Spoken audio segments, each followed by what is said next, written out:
comfortable. Kalau keluar pun tak payah nak pening-pening, tak payah nak risau.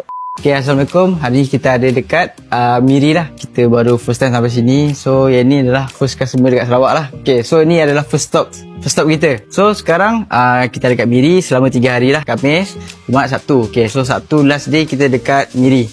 Okay, lepas tu kita akan pergi ke Bintulu lah. So setakat ni nak tanya abang lah, kenapa abang pasang GPS dengan EasyTrack? Kenapa abang pilih EasyTrack?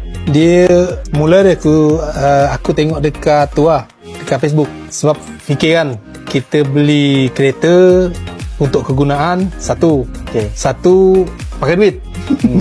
Jadi aku fikir safety tu yang penting lah. Okay, kita invest sikit untuk safety lah. Kita invest sikit, tak ada masalah.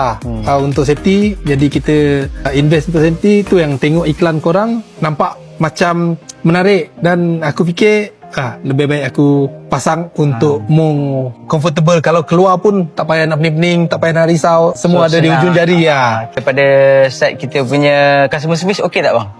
Memang seperti yang dijanjikan, yang kita janji pukul berapa datang, memang datang. Lepas tu komunikasi bagus, kita mudah faham lah. Lepas tu pasang pun ada penerangan, jadi kita tahu. Yang kita punya soalan pun alhamdulillah semua terjawab. Pemasangan pun cepat, bersih lah. So kalau macam daripada side installation, abang puas hati tak daripada cara kita pasang? Kalau abang tengok tadi lah, abang puas hati tak?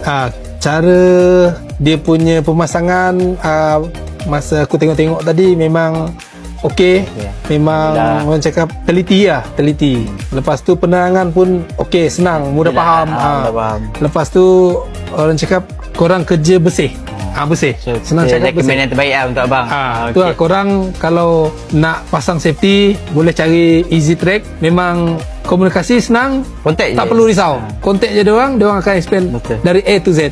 Memang terbaik lah. Dengar itu pesanan daripada orang Sarawak, orang Miri Okay, so korang mana-mana yang nak booking slot, kita masih ada slot terbuka untuk korang. So korang boleh contact dengan email lah.